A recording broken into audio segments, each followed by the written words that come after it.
Hello everybody on YouTube, Luigi181 here, and welcome back to some more Xenoblade Chronicles 2. Last time we started Chapter 7.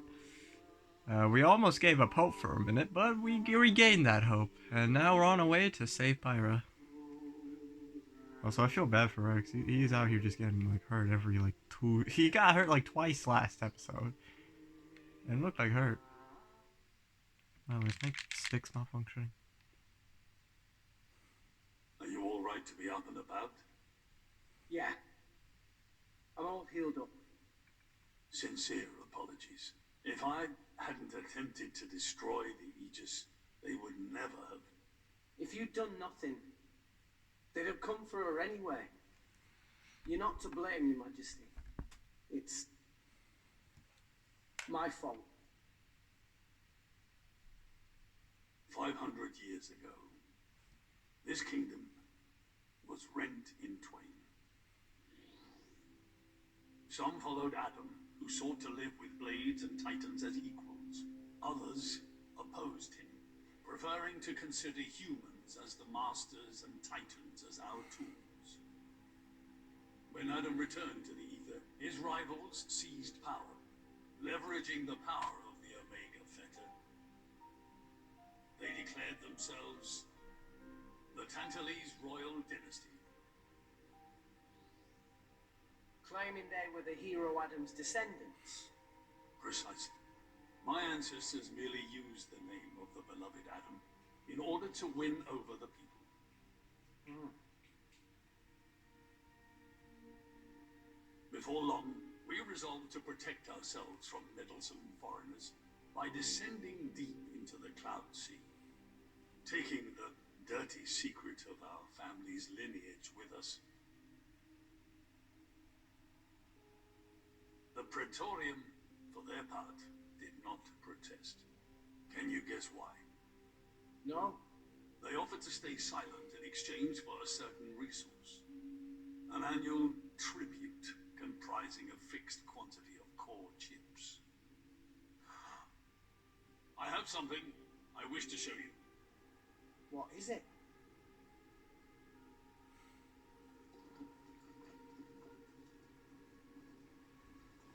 What is this?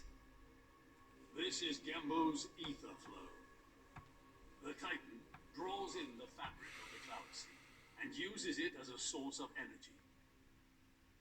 This energy flows throughout the Titan's body in the form of ether. Refining and crystallizing this ether creates core chips. This process is what you see before you.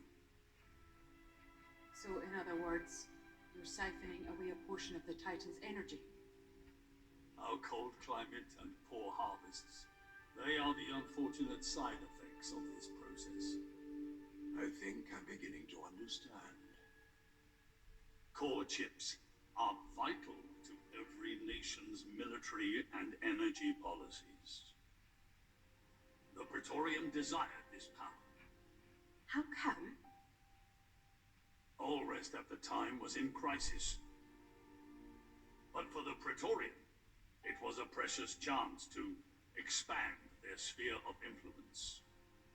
So they messled in. As a result, Tantal fell into a chronic energy shortage. Then, well, you saw for yourselves.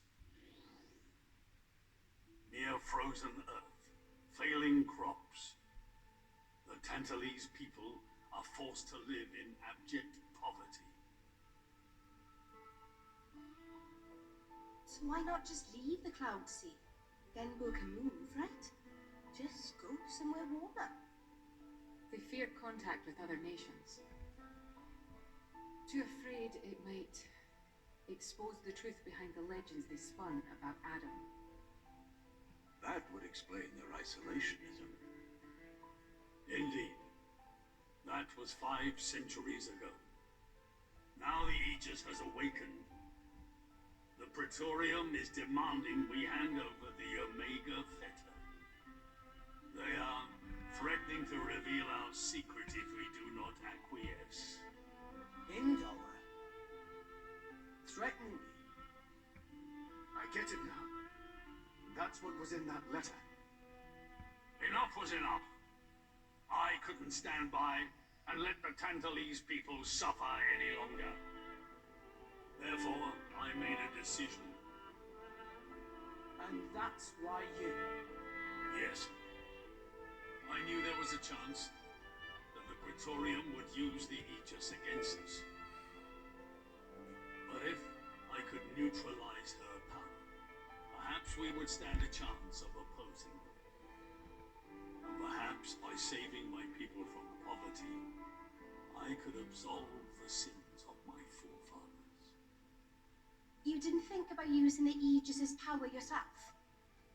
Wielding such power is beyond my means. I am under no illusions. However, does the same apply to you? I felt something. When I looked in your eyes, I knew. Perhaps you are the one to whom we can entrust the Aegis's power. Father? In the end, it seems I only managed to make things worse. I can blame nothing but my own judgment.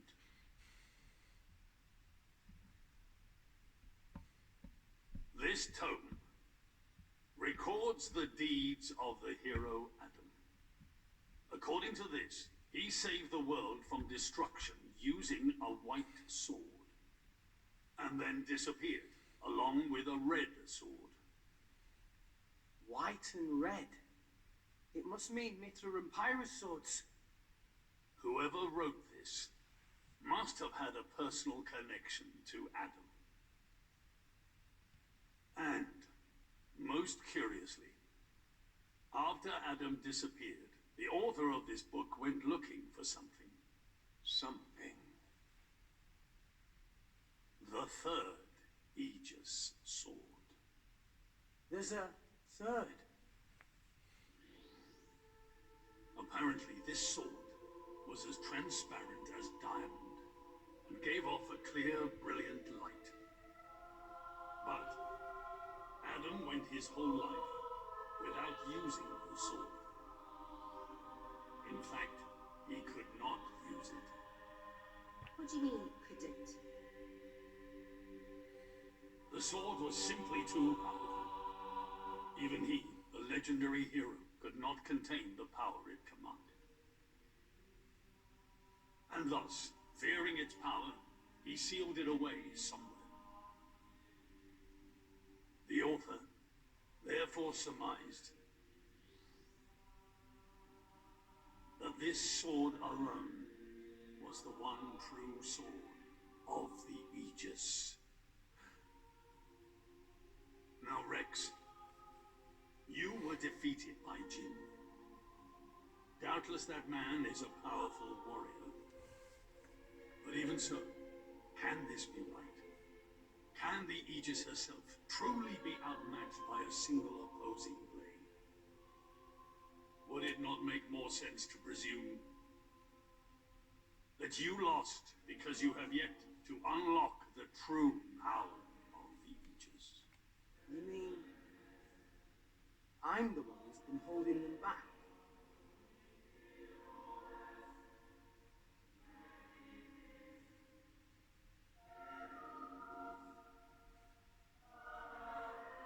Your Majesty, where is that sword?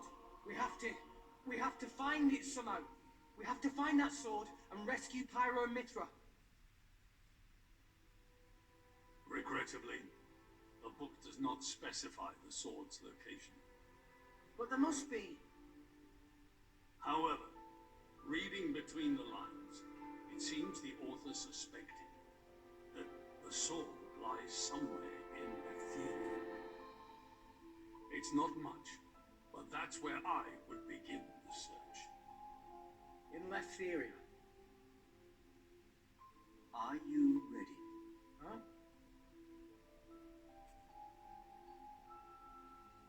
Are you ready to do what it takes to be their true driver? Grams? Well, are you, Rex?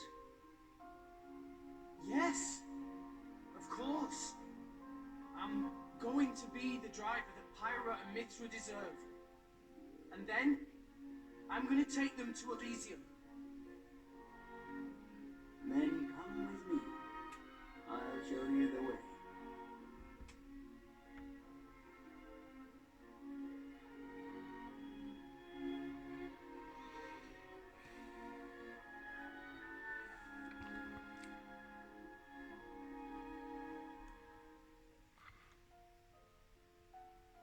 My son. Yeah? I have a favor to ask of you as your king. Well, that's a first. Are you feeling okay, old man? Maybe you're coming down with something. They just need... No, rather, the boy needs protection. You need Rex. Yes, I saw something in that boy's eyes. A light that must never go out. Steady on, old man. People get the wrong idea. Fine. Leave it to me. Thank you. Nah, it's not like I wasn't gonna go with him anyway.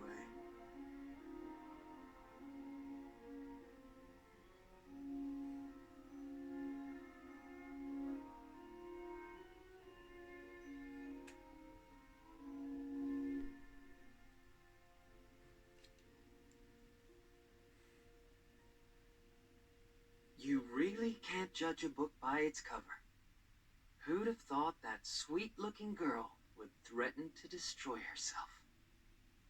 Didn't she realize taking her own life would mean the boy died too? Oh, she knew exactly what she was doing. The whole thing was a bluff then?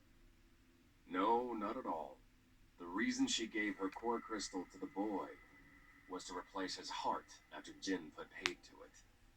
An Aegis core encodes the blueprints for all life.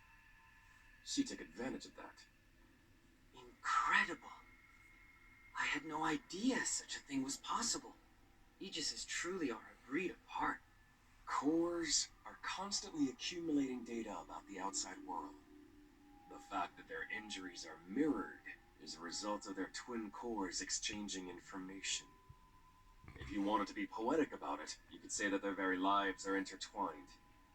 But there's nothing to stop her from severing that link. What do you mean?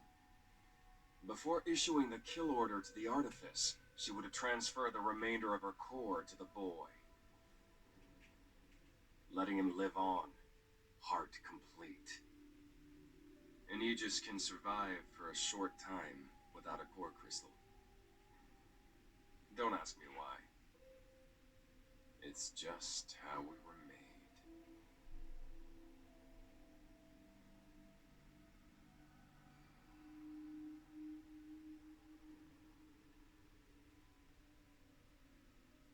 So that's the reason Jin agreed to her terms. He couldn't care less about the boy. But he wasn't about to lose this one. Simple as that.